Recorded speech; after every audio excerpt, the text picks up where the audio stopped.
Assalamu alaikum. Dans cette vidéo, j'aimerais vous expliquer le processus technique de l'inscription sur la liste électorale. Les conditions sont toujours les mêmes. Il faut être citoyen mauritanien, détenteur d'une carte d'identité nationale et il faut bien entendu avoir 18 ans révolus. Cela veut dire que par exemple, les gens qui sont nés en 2004 peuvent tous voter. Ceux qui sont nés avant, bien entendu.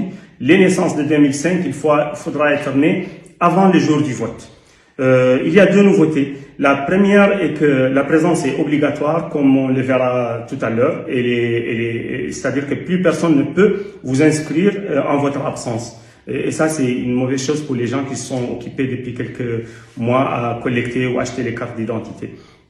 La deuxième nouveauté est que vous pouvez vous inscrire dans un bureau différent de celui dans lequel vous allez voter. Par exemple, si vous habitez à Dar Naïm et que vous souhaitez quand même exercer votre droit de vote à Sebkha, par exemple, vous pouvez aller dans n'importe quel bureau de Dar Naïm et leur dire « Moi, le jour du vote, j'aimerais voter à Sebkha ».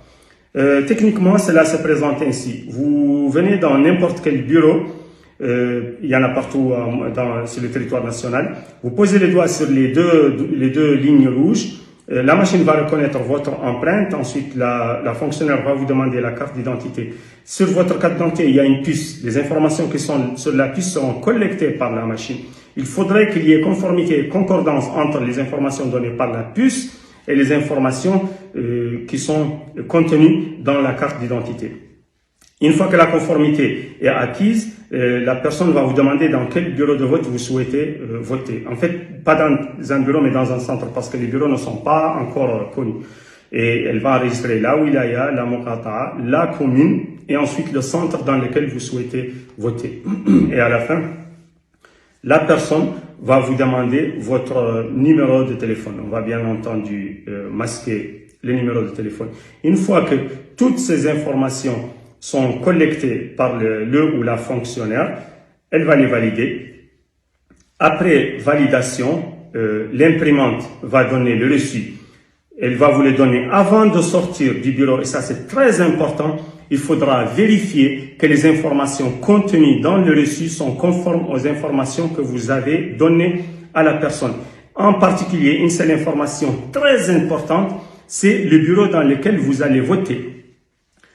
Parce que c'est cette information-là qui va faire que vous allez être inscrit sur la liste électorale. Si le jour du vote, vous vous êtes trompé ou la personne elle s'est trompée, vous allez vous présenter au bureau de vote, ils vont vous dire que votre nom n'y figure pas. Maintenant, dernier message à l'attention des votants et des votantes mauritaniennes. Si vous avez votre carte d'identité, vous pouvez vous-même vous inscrire. Si vous n'avez pas votre carte d'identité, ça veut dire que vous l'avez donnée à quelqu'un qui vous a donné de l'argent ou qui vous a promis un service ou autre. Mettez-vous rapidement en relation avec cette personne pour lui demander votre carte d'identité. Parce que les deux choses lignes, soit cette personne vous fait confiance et dans ce cas, elle va vous restituer votre carte d'identité pour que vous puissiez vous inscrire sur la liste électorale. Si cette personne ne vous fait pas confiance et elle sait pertinemment que vous allez voter contre elle, alors jamais elle ne vous donnera la carte d'identité. Soit elle la garde jusqu'à la fin des opérations du vote et dans ce cas, elle va vous la donner. Soit, même après les opérations du vote, elle va la mettre dans la première poubelle qui passe devant lui. Merci beaucoup.